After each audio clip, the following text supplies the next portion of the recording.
안녕하세요. 저는 똘똘하고 사랑스러운 두 아이의 아빠입니다. 결혼식에서 두 남녀가 평생 같이 지낼 것을 굳게 다짐하는 언약을 백년 언약이라고 하잖아요. 평생의 지팡이라는 속담도 있듯이 한 번 부부의 연을 맺겠다라는 생각이 들면 일생을 함께 살겠다라는 각오를 하죠. 하지만 다들 그것도 다 환상이고 부부도 돌아서면 남남이라고들 하지만 저에게만은 예외였어요. 지금 제 옆에 있는 아내가 바로 그 백년 언약의 각오를 할 수 있게 만든 사람입니다. 비록 천륜을 거스르게 되더라도 말이죠. 오랫동안 S전자 수리기사로 일해온 저는 아내와 소개팅으로 처음 만났습니다. 평소 어수룩하고 여자하고도 말도 잘 못해본 저는 소개팅 날에도 어김없이 버벅거렸죠. 정말 식사하는 내내 긴장해서 쓸데없는 소리만 하고 재미없는 농담만 하면서도 속으로 '아 망했구나.' 하면서 조용히 좌절했죠.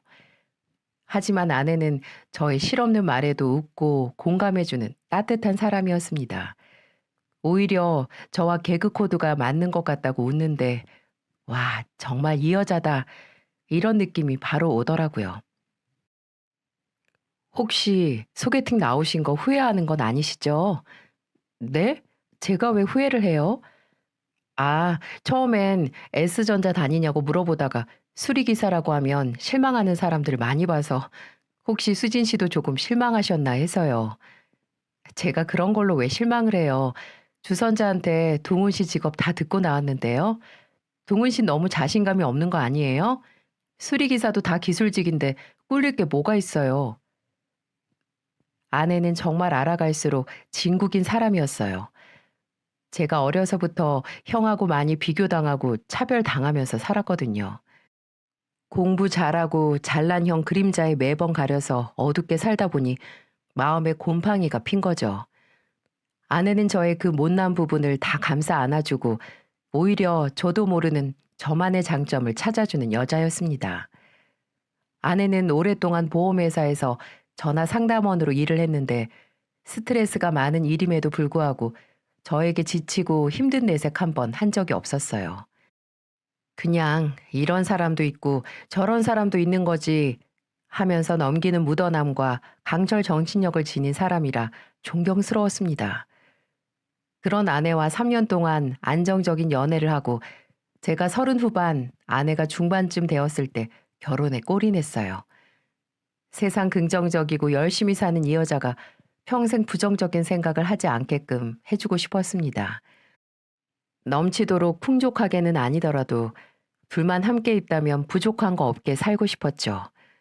하지만 그 다짐이 무색할 정도로 큰 시련이 저희 부부에게 찾아왔습니다. 저희 집은 일찍 아버지가 돌아가시고 세신사로 일하시는 어머니께서 저와 형을 키우셨는데요. 형은 어려서부터 공부도 잘하고 항상 자신만만한 성격이었고 저는 공부도 중간, 성격도 조금 내성적인 성격이었죠. 그래서 어머니의 자랑거리는 항상 형이었고 저는 늘 옆에서 형을 빛나게 하는 존재, 그 이상도 이하도 아니었습니다.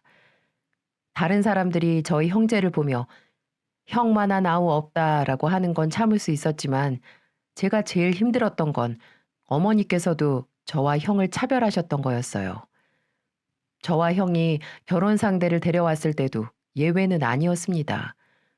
형수님은 잘 나가는 세무사였는데 어머니는 사업가의 아내로 안성맞춤이라며 좋아하셨어요. 제가 아내를 소개시킬 땐 그저 끼리끼리 만났다라고 하실 뿐이었어요. 저를 차별하시는 건 아무래도 평생 그래 오신 거니 상관이 없어도 사람 옆에서 며느리끼리 비교하실 줄은 상상도 못했죠. 아내를 데리고 결혼 전 본가에 인사를 드리는 날 아내가 선물로 가져온 꽃과 케이크를 보고 어머니가 하신 말씀은 제 얼굴을 화끈거리게 만들었습니다. 첫째는 인사드리러 온 날 예쁜 찻잔 세트 들고 왔는데 둘째는 어째 손이 작구나? 네? 아, 제가 어머니가 뭘 좋아하시는지 아직 몰라서 다음엔 어머니가 좋아하시는 걸로 준비할게요. 뭐 내가 달라고 말한 건 아니고 그냥 그랬다고. 그래, 다 사람이 제 주머니 사정 봐가면서 하는 거니까 신경 쓰지 마라. 아니, 신경을 어떻게 안 쓸 수가 있나요? 저희 어머니시지만 정말 아휴, 당황해하는 아내를 보고 저는 어머니에게 말했습니다. 엄마 그 찻잔 쓰지도 않잖아요. 그거 상자째로 그대로 있는 거 내가 다용도실에서 봤는데 차는커녕 커피도 잘 안 드시면서. 수진 씨, 우리 엄마 차보다는 식혜나 막걸리가 취향이에요. 예, 내가 차를 왜 안 마시니? 너네가 사다 주면 고맙다고 다 먹지. 그럼 다음엔 어머니가 그 찻잔 세트 첫 개시 하실 수 있게 맛있는 차 사서 올게요. 역시 상담원을 오래 해서 그런지 아내는 괜히 뾰족한 저희 어머니의 말에도 빵긋빵긋 웃으며 잘 넘어가더라고요. 괴념치 않아 하는 아내에게 너무 미안하고 고마웠죠. 이렇게 착한 아내가 시댁에서 사랑받으면서 저와 결혼을 하길 바랬는데 어머니는 형 결혼 때 형수님에게 본인이 애지중지하는 반지를 물려주셨지만 제 아내에겐 예물 하나 해주시지 않았습니다. 아내보다도 오히려 제가 서운해서 어머니한테 말하니 저희 어머니 왈, 다 투자다 투자. 투자할 것 보고 발 뻗는 거야.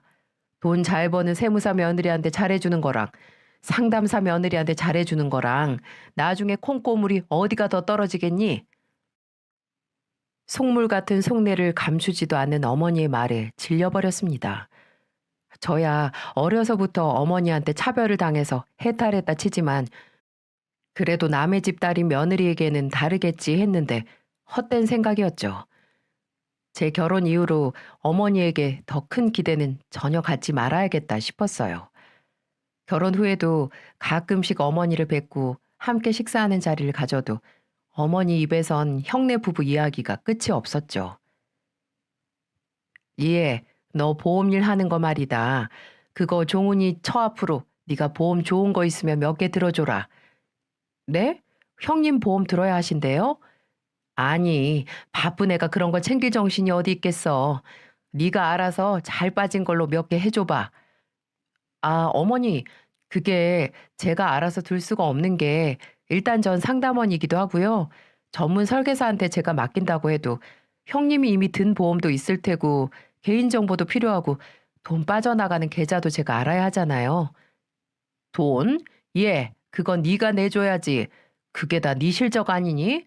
보험일이 다 여기저기 가족이나 지인들 인맥으로 하는 거라던데 이름 빌려주는 거면 고마운 거 아니냐? 정말 뭣도 모르는 어머니는 그저 아내에게 고마운 줄 알고 네 돈으로 형수님 보험 알아서 들라고 하는데 와, 정말 어디 숨고 싶었어요. 아내 옆에 있던 저는 빨리 어머니의 입을 막아야만 했습니다. 엄마, 모르는 소리 좀 하지 말아요. 이 사람은 상담원이고 실적으로 올라가 봤자 보험료 내는 돈이 더 나가겠네. 배보다 배꼽이 더 크면 돼요? 그리고 이 사람도 바쁜 사람이에요. 그런 것 좀 부탁하지 마세요. 참나, 아무리 바빠봤자 네 형님보다 바쁘겠니? 어머님, 형님 보험 필요하시면 알아서 드실 거예요. 남의 세금 관리해주는 사람이 본인 보험도 관리 못하겠어요? 그리고 생각해 주시는 건 감사한데 형님 이름 빌려서 보험 안 들어도 제 실적에는 아무런 문제 없으니까 걱정하지 마세요. 어머니는 군시렁거리긴 하셨지만 단호한 아내의 말에 더 이상은 말을 꺼내지 않았습니다. 나중에 집으로 돌아와서 전 괜히 대역죄인이 되어 아내 눈치만 살폈죠. 정말 어머니의 무분별한 차별만 없으면 저희 부부 사이는 정말 문제가 없었는데 아예 안 보고 살면 됐겠지만 현실적으로 가족이 다 같이 모이는 자리를 계속 피할 수가 없었어요. 어머니 생신, 어버이날, 명절, 날 잡고 함께 식사하는 자리. 그때마다 전 어머니의 모진 말에 아내가 말라가는 모습을 지켜봐야 했죠. 물론 아내도 어머니에게 적당히 대응하고 저도 사이에서 막았지만 그래도 그것만으로 충분하지 않았습니다. 결혼하고 처음 맞이하는 어머니 생신날 아내는 점수 좀 딴다고 1박 2일의 여행을 준비했습니다. 저희 부부는 공기 좋은 곳으로 어머니를 모시고 가서 어머니 좋아하는 회를 바닷가 근처 식당에서 대접했어요. 어머니가 좋은 경치 보고 좋은 음식을 먹고 저에게 하는 말은 고맙다가 아니라 바로 이거였죠. 아유, 첫째네랑 왔으면 더 좋았을 텐데. 첫째 걔네처럼 바쁜 애들도 좀 이렇게 쉬면 좋겠다. 안 그러니? 여행을 준비한 건 아내와 저인데 어머니의 머릿속에는 그저 형네 부부 생각뿐이었어요. 또 다른 날은 저한테 좀처럼 서운하단 말 안 하던 아내가 이런 말을 하는 겁니다. 여보, 어머니가 형님한테 용돈 주신 거 알아? 50만 원. 뭐? 어머니가? 무슨 일로 그렇게 큰 돈을 쓰셨대? 형님 생일이라고 정장 한 벌 해입으라고 주셨대. 저번에 형님한테 들었어. 당신 기억나? 내 생일에 뭐 해주셨는지? 뭐였지? 용돈 주셨지 않나? 맞아. 딱 10만 원. 생일상 차려 먹으라고 장보라고 돈 주신 거야. 그때는 10만 원도 감지덕지였는데 형님 말 듣고 나니까 되게 좀 그렇더라. 풀 죽은 아내의 모습에 가슴이 많이 아팠습니다.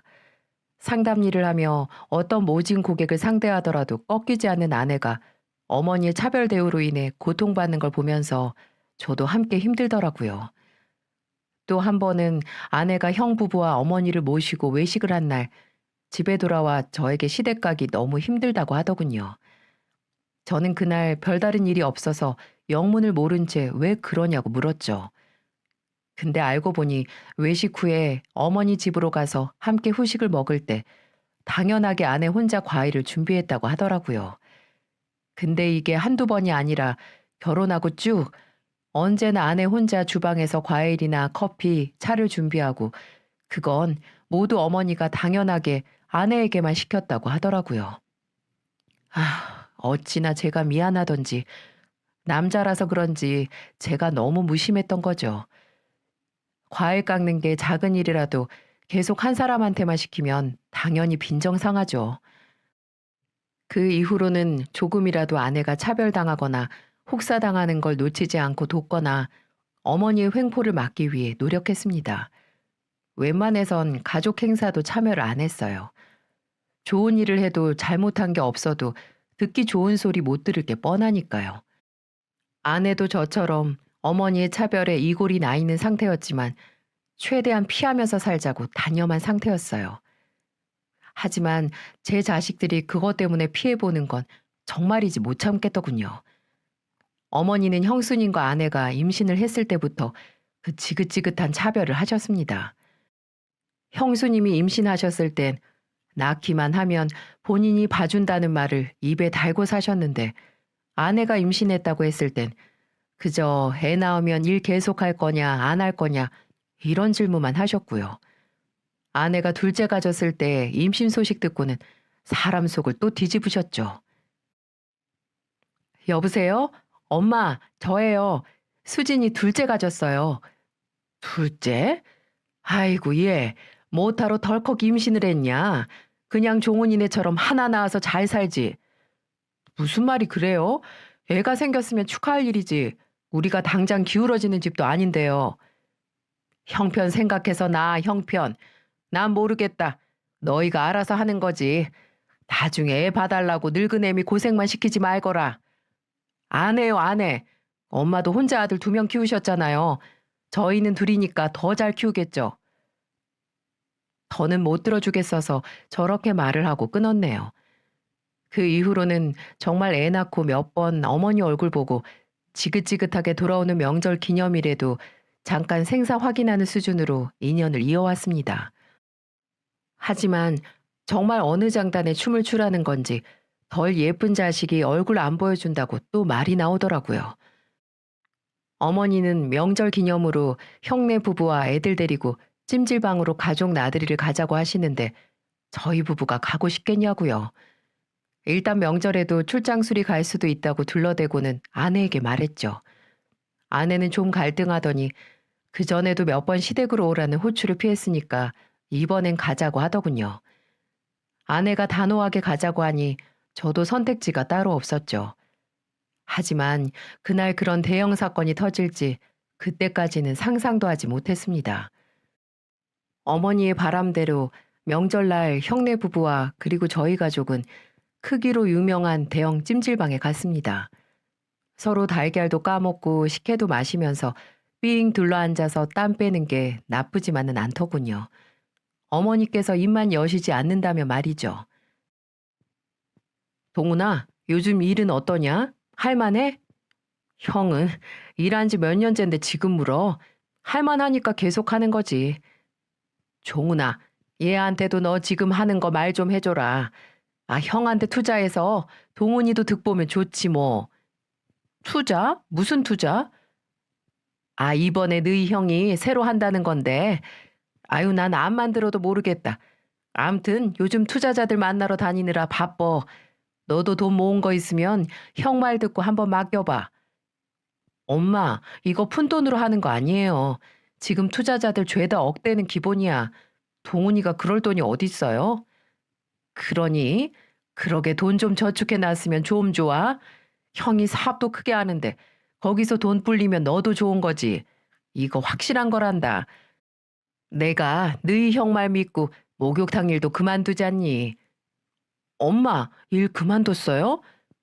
내가 이제 그만하시라고 했어. 아들이 돈 좀 만지는데 어머니 계속 목욕탕에서 남의 몸에 때 벗겨가며 고생하는 거 두고만 볼 수 없지. 내가 큰아들 덕에 숨통 좀 트고 산다, 살아. 너도 지금이라도 돈 모아놔. 나중에 똑같은 기회 오면 너도 돈 좀 넣게. 투자도 투자할 만한 사람들이 하는 거지. 나 같은 사람들한테는 도박이나 마찬가지죠, 뭐. 어머니는 그날도 사업하는 큰아들 치켜세우기 바쁘셨습니다. 형 사업만 믿고 은퇴했다고 조아라 하시면서 형 앞에 맥반석 달걀 껍질 예쁘게 까서 두는데, 누군 입이고 누군 주둥입니까? 어머니 입장에서는 제가 주둥이도 아니라 그저 뚫린 구멍처럼 보이시겠죠. 그때 조카를 무릎 위에 앉혀놓고 있던 형수님이 말하더라고요. 어머님, 세진이 여기 목 뒤에 빨갛게 올라왔네요. 아까 좀 세게 미셨나 봐요. 어? 아이고, 애기 살이 약해서 그런가 보다. 어디 한번 봐봐. 살이 까졌어요? 어쩌다? 어머님이 아까 탕에서 얘 떼를 밀어주셨는데 그때 그랬나 봐요. 속상해. 어머니, 다음엔 좀 살살 밀어주세요. 네? 그래. 내가 힘 조절이 잘 안 됐나 보다. 비누칠만 시키려는데 애 몸에서 때가 조금 나오길래. 아유, 힘 좋은 새신사 할미 만나서 애가 고생하네. 오래 새신사로 일했던 어머니가 실력 발휘해서 손주도 씻겨주셨나 보다 했습니다. 그래서 옆에 앉아있는 제 딸한테도 물었죠. 서연이도 얼굴 반질반질하네. 할머니가 때 밀어줬어? 아니, 난 엄마가 시켜줬는데. 식혜 마시던 딸의 말에 그냥 그런가 보다 별 생각 없이 지나가려고 하는데 맞은편에 앉아있는 아내의 얼굴이 어딘지 어둡더라고요. 탕에서 나온 후에 계속 말도 없고 혹시 탕에서 무슨 일이 있었나 이런 합리적인 의심이 들었죠. 할머니가 안 시켜줬다는 아이의 말을 들었는지 줄곧 빨간 조카 목덜미를 보던 어머니가 고개를 들어 말했습니다. 너희 엄마가 있는데 할머니까지 왜 나서니? 세진애미는 요즘 일이 하도 바쁘다고 하길래 내가 혼자 탕에서 좀 쉬라고 세진이 시켜준 거지. 할미도 이제 늙어서 한 사람만 밀어도 힘들다. 우리 세진이 한 명으로도 좋게. 서연이는 엄마한테 밀어달라고 해. 엄마, 그럼 서연 엄마는 뭐 놀아요? 무슨 말을 그렇게 해요? 이 사람도 밖에서 일하는 사람인데 애한테 무슨 말을 그렇게까지 해요? 예, 그 일이 같니? 같어? 전화기만 붙들고 얘기하는 일이랑 너희 형수 일 비교하면 안 되지. 어머니, 동서일도 힘든 일이에요. 그리고 저희 둘 다 고객 상대한다는 것도 같은데요, 뭘. 상담원 일 쉬운 거 아니에요, 절대. 버는 게 달라, 버는 게. 들어오는 액수가 다른데 어떻게 일이 같니? 억울하면 출세해라. 안 그러니 서연아? 서연이도 출세하면 이 혜미가 때 밀어주지. 형수님까지 나서서 어머니의 속된 말들을 막는데 어머니는 끝을 모르고 저게 당연한 말인 듯이 멈출 줄을 모르더라고요. 제가 나서서 뭐라 말을 하려는데 그때 아내가 지갑에서 5만 원짜리 넉 장을 꺼내 어머니 얼굴에 냅다 던지는 게 아니겠어요? 형 부부와 저는 모두 아내의 돌발 행동에 놀라 굳었고 갑자기 얼굴에 돈다발 폭탄을 맞은 어머니도 놀라 소리를 지르셨습니다. 아내는 일어나서 소리를 지르기 시작했어요. 찜질방에 있던 모든 사람들이 다 아내를 쳐다봤죠. 제발 그만 좀 하세요. 그렇게 돈이 중요하고 돈이 그렇게 좋으세요? 그럼 이 돈 받고 탕에 가서 저희 애들 떼 좀 밀어주시던가요. 어머니 좋아하는 돈 넘치게 드릴 테니까 출세 못한 엄마 돈 저희 애들 떼도 밀어주시라고요. 매번 사람 우습게 알고 괄시하고 무시하는 거 제가 계속 참고 있으니까 정말 끝이 없네요. 아니 너? 제가 뭐요? 어머니, 제가 상담원인 게 어머니한테 무슨 피해를 줬다고 형님이랑 비교를 해가면서 사람을 조롱하세요? 제가 어머니 남의 떼 벗긴다고 무시한 적 있어요? 없잖아요. 직업에 기천도 없다는데 다 먹고 산다고 하는 일 좋고 나쁘고 따질 게 어딨어요? 뭐가 잘났고 어떤 직업은 더 못한 직업 무시할 수 있는 거면 저도 어머니 무시할 수 있겠네요. 네? 부끄러울 거 없이 일해서 자식 벌어먹이는 사람을 대체 왜 못 잡아먹어서 안달이시냐고요? 여보, 일단 진정 좀. 내가 지금 진정하게 생겼어? 고작 내가 형님보다 돈 못 번다고 내 새끼들까지 차별하는데 대체 무슨 생각으로 어린 애들한테까지 억울하면 출세하라는 천박한 소리를 하시는지 이해를 못 하겠네요. 어머니, 이제 저 어머니 안 봐요. 제가 정말 그래도 내 남편 부모니까 하고 돌아가시기 전까지 며느리 노릇하려고 했는데 더 이상은 안 되겠어요. 그렇게 예뻐서 죽을 것 같은 형님네랑 평생 잘 사세요. 눈에 안 차는 둘째 며느리는 아예 없었던 사람이라고 생각하시라고요. 아내는 한 팔로 둘째를 안고 다른 손에는 첫째 손잡고 그대로 찜질방을 빠져나갔습니다. 전 그런 아내를 바로 뒤쫓아 나갔죠. 늘 침착하고 낙관적인 아내가 그렇게 크게 화를 내는 건 정말 처음 봤습니다. 그리고 그런 아내가 화를 낸 만큼 뭔가 다른 일이 있었을 거라고 예상했죠. 아니나 다를까 집에 도착해 분에 겨워 눈물을 흘리는 아내에게서 충격적인 이야기를 들을 수 있었어요. 욕탕에서부터 어머니는 아내의 속을 벅벅 긁어놨던 거죠. 어머니가 세진이 몸 씻겨주면서 우리 서연이한테는 형님처럼 어려서부터 공부 열심히 해야 대접받는다고 하시잖아. 나처럼 공부 안 하면 결혼해서도 대접 못 받는다고 할머니가 안 씻어주는 건 엄마가 못나서라고 하는데 내가 참을 수 있었겠어? 그때부터 정말 어떻게 해버리고 싶은 거 꾹꾹 참았는데 탕에서 나와서까지 사람을 그렇게 비참하게 만들 수가 있어? 나 이제 정말 시댁에 안 가. 당신 어머니 이제 내 시어머님 아니야. 당신도 당신 어머니라 서운할 수도 있지만 나 설득하려고 하지 마. 소용없어. 설득할 생각은 추호도 없었습니다. 저도 제 딸이 고작 엄마의 직업으로 친할머니에게 차별을 받았는데 어떻게 아내에게 그래도 그건 아니라는 속없는 소리를 할 수 있겠어요? 마음 같아선 그 자리에서 당장 어머니와 제 천륜도 끊어내고 싶었습니다. 아내에겐 당신 마음 10분 이해하고 존중한다고 하고 싶은 대로 하라고 했죠. 그 후로 아내가 먼저 연락해 사과할 줄 알았는지 어머니는 영 아내가 연락이 없자 저에게 전화를 하시더군요. 저는 어머니에게 아내의 뜻을 전했고 어머니는 본인 잘못은 하나도 모르시고 그저 썽이란 썽은 다 내고 너 같은 건 아들도 아니라고 하시며 전화를 끊으셨습니다. 그때 오히려 그 말에 마음이 놓인 걸 보면 저도 참 많이 참았던 거죠. 어머니 쪽에서 먼저 연을 끊어줘서 다행이라는 생각까지 들더라고요. 이후로 어머니와는 일절 연락을 하지 않고 지냈어요. 분명 가슴 한켠에 그래도 부모님과 연을 끊는다는 찝찝한 마음은 있었지만 아내와의 결혼 이후 제일 평화로운 시간이었습니다.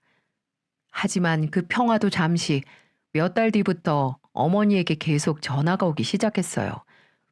처음엔 그저 무시했지만 계속되는 진동에 혹시나 하는 마음으로 끝내 받고 말았습니다. 어머니가 편찮아서 하신 전화일 수도 있다는 생각이 들었거든요. 하지만 그런 생각을 한 저도 참 등신입니다. 어머니가 전화한 이유는 바로 저번에 말한 형의 새로운 사업에 투자해보라는 용건이었죠. 지금 투자자들 몇 명이 빠졌다나 봐. 동훈이 내 돈이라도 형 주면 나중에 배로 받는 거야. 아, 그렇게 포기 안 하고 전화한 게 그것 때문이에요? 저번에 말했잖아요. 그럴 돈 없어요. 그리고 형도 억대 투자금 아니면 안 받는다고 말했고요. 어머니 그 잘난 아들 믿고 기다려 보세요. 어떻게든 하겠죠. 아니 글쎄 종훈이도 당장 급하니까 너한테 연락해보라고 한 거 아니니. 형이요? 형이 제 돈 형 사업에 투자하라고 했다고요? 그렇다니까. 원래 투자한다고 했던 사람이 갑자기 발을 빼서 곤란한가 보지. 엄마, 혹시 엄마 돈도 형한테 투자했어요? 어? 그래, 나도 좀 했지. 좀이 얼마요? 얼만데요? 알아서 했어. 종훈이가 그러는데 이거 잘 되면 내 노 다 보장되는 거라고 했다. 확실한 거라니까. 엄마, 그래서 엄마가 모은 돈 다 준 거예요? 형 말만 믿고? 얘는 형 말을 믿지 그럼 누구 말을 믿어? 형이 뭘 어떻게 할 줄 알고 내 돈을 맡겨요. 엄마도 정신 차리고 돈 빼요. 어째 느낌이 안 좋으니까. 참네. 너 너네 형이 누군지 모르니? 예, 잘 알죠. 어머니가 목에 겨워 매번 부르는 종훈이. 근데 이 종훈이가 내 돈은 푼돈이라 안 받는다고 하다가 갑자기 당장 급하다고 어머니를 시켜 그 푼돈 받아오라고 시키다니. 참나, 제가 아무리 사업에 까막눈이라도 뭔가 잘못되어 가고 있다는 건 알 수 있었습니다. 전 당장 어머니한테 어떻게 될 줄 알고 어머니 노후 자금으로 모으는 돈을 줬냐고 형한테 준 투자금 돌려받으라고 했지만 어머니는 제 말을 절대 듣지 않으셨어요. 나중엔 그냥 투자할 돈 한 푼도 없다고 형 문제로 이제 전화하지 말라고 하고는 끊었네요. 나중에 아내에게서 들은 건데 제가 투자금 문제로 전화를 일체 안 받자 아내에게도 전화해서 괴롭혔다고 해요. 아내에게 네가 동훈이 투자 못하게 붙들고 있는 거냐고요. 나중엔 아내도 전화번호 다 차단하고 연락할 방도를 막자 아내가 일하는 보험회사 고객센터로 전화해 아내의 이름을 대면서 전화 바꾸라고 난리를 쳤더라고요. 내 며느리라고 당장 며느리한테 전화 돌리라고요. 정말 제 어머니지만 잘난 큰아들을 위해 대체 어디까지 갈 수 있으신 건지. 과연 어머니가 남의 회사에 전화를 해서 한바탕 엎은 보람이 있게 형 사업이 잘 됐을까요? 가재에 물 짐작한다는 말처럼 정말 제 느낌은 정확했습니다. 어머니가 그렇게 마르고 닳도록 자랑하고 다닌 투자는 말 그대로 형이 투자자들 상대로 투자 사기를 치고 다닌 거였고 형은 바로 수십 건의 고소로 경찰에 잡혀가고 말았죠. 이게 믿어지시나요? 전 처음에 그저 꿈이겠거니 했습니다. 매번 뉴스에서만 보던 투자 사기범이 내 형이라니. 자본주의 사회에서 정말 경제사범은 살인범이나 매한가지 아니겠어요? 그렇게 악랄한 인간이 내 피부치라니 전혀 실감이 안 났죠. 그 소식을 처음에 투자자들을 피해 도망 다니고 있는 형을 찾는 경찰들에게 전해 들었습니다. 형이 잡힌 이후엔 경찰서에서 변호사 비용 빌려달라고 전화한 형에게서 들었고요. 형은 아직도 정신 못 차리고 다 오해라고 하는데 진짜 대답도 안 하고 끊었습니다. 잘 나가는 형수님이든 큰아들이면 죽고 못 사는 어머니든 누군가 형의 뒤를 봐주겠죠. 가족한테도 돈 투자하는 것처럼 사람 봐가면서 마음 주던 어머니는 정말 그 투자로 망하게 된 겁니다. 저와 아내는 그쪽 일에는 아예 신경도 쓰지 않고 저희 가족만 생각하며 살았어요. 당장 애가 둘이니 다른 걱정할 틈도 없었죠. 그러고 몇 달이 흘렀을까요? 어느 날 아내가 심각한 얼굴로 할 말이 있다고 하더라고요. 그때는 어떤 일일 거라고 예상 가능한 일이 전혀 없어서 얼마나 놀랐는지 계속 잊고 있던 어머니와 형 이야기일 줄은 꿈에도 몰랐죠. 여보, 나 어머니 만났어. 뭐? 우리 엄마? 어디서? 설마 너한테 찾아오신 거야? 갑자기 어머니를 만났다는 아내의 말에 혹시나 어머니가 내가 연락을 안 받으니까 아내에게 가서 무슨 짓을 하신 건가 걱정부터 됐습니다. 그런데 아내는 고개를 저었고 한숨을 한번 푹 쉬더니 말을 이어갔죠. 당신 동준이 어머니 알지? 왜 어머니 아는 동생이라고 하던 우리 옆 동네 사시잖아. 지난 주말에 마트에서 그분을 봤는데 그분이 며느리 집에 갔다가 그 동네에 있는 목욕탕에서 우리 어머니를 봤다고 하시잖아. 나는 그냥 그 목욕탕에서 목욕하는 어머니를 보신 건가 했는데 그게 아니라 다시 세신 일을 하시는 건가 봐. 아, 그렇겠지. 형 믿고 있는 돈 없는 돈 다 투자했는데 그대로 날렸으니. 동준이 어머니가 나한테 어머니 목욕탕 옮겨서 다시 일하시는 거냐고 묻는데 그 말을 듣고 안 가볼 수가 없어서. 그래서 어머니 만나러 간 거야? 당신이 직접? 나도 그냥 신경 끄려고 했는데 모르겠어. 그 말 듣고 확인을 하고 싶은 건지.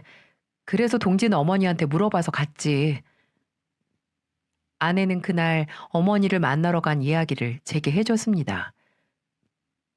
어머님, 나 보시자마자 우시더라.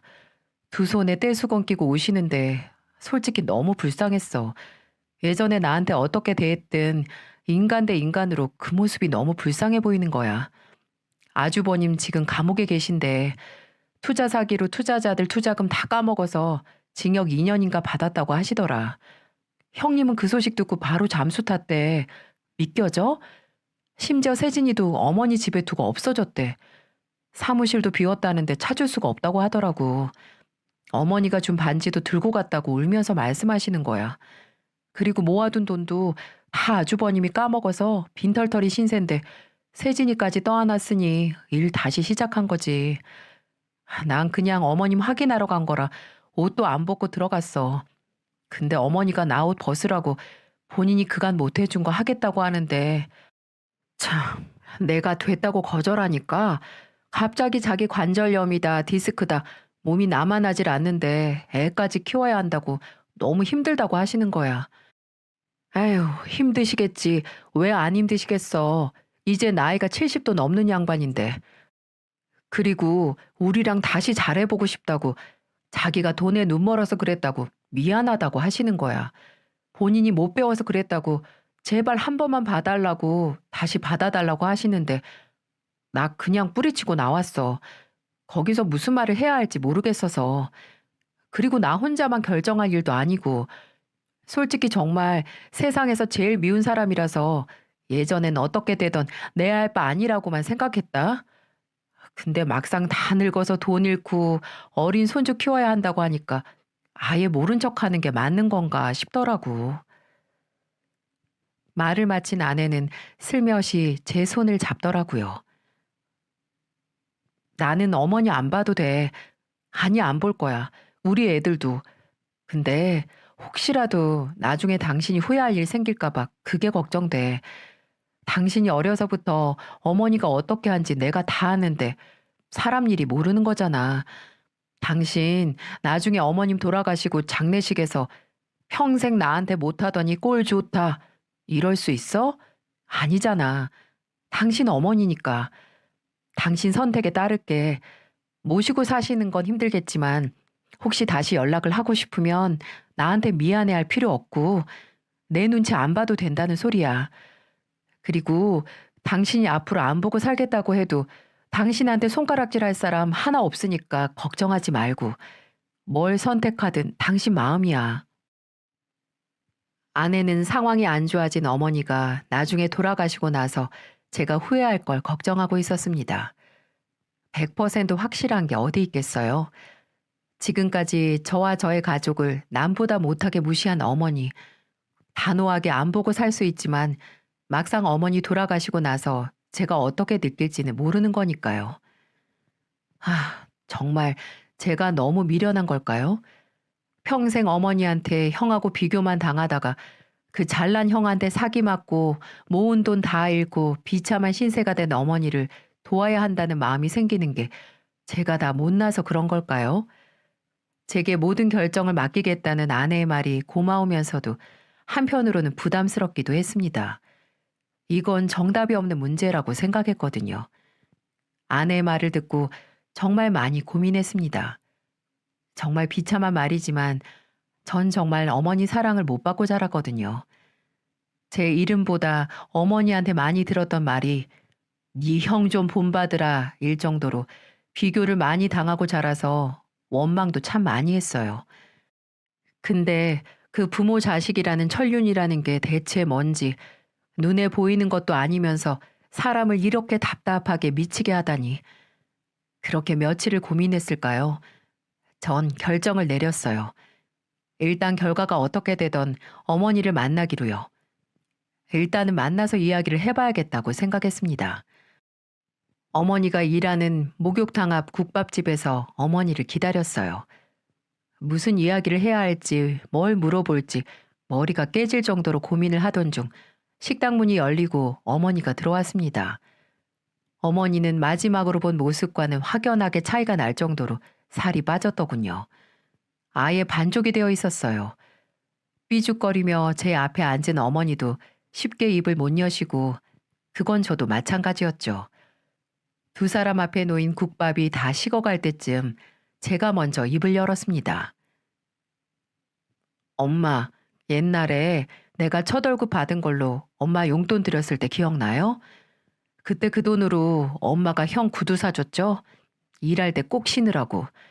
내가 엄마한테 왜 그걸로 형 구두를 사냐고 화내니까 엄마는 용돈 필요 없다고 네가 형한테 도움되면 그게 선물이라고 한 거 기억해요?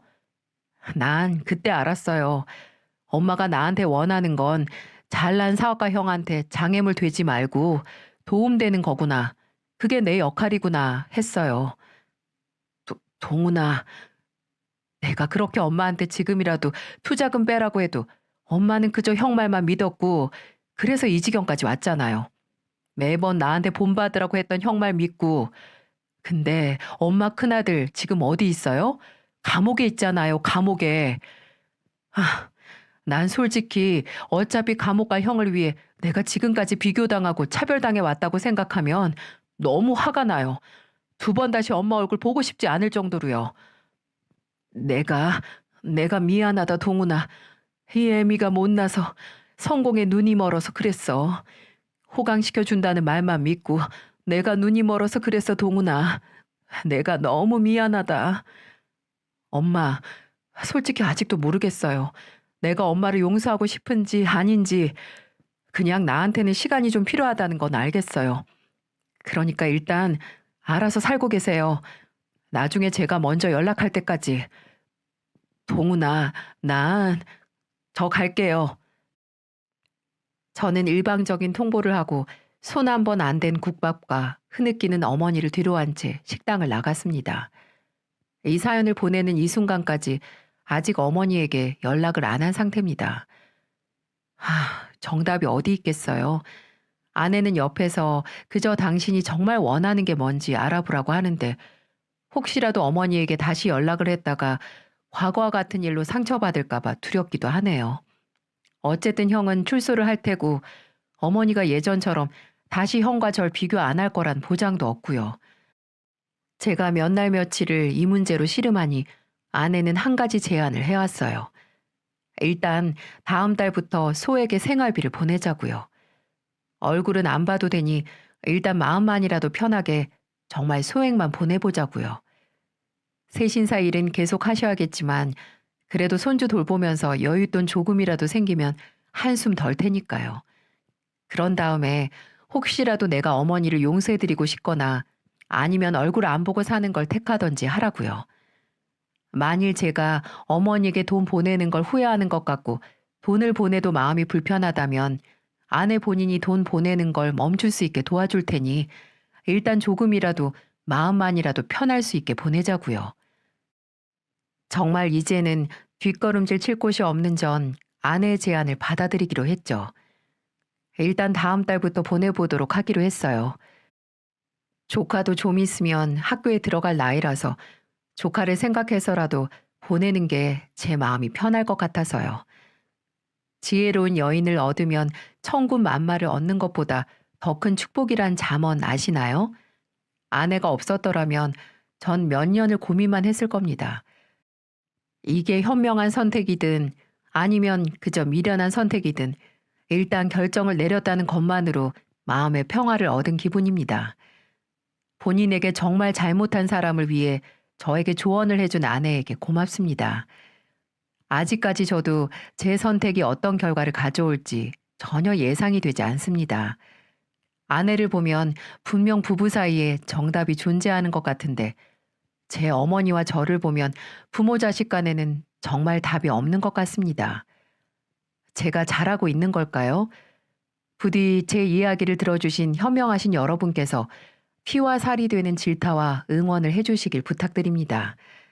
지금까지 함께 해주셔서 정말 감사합니다.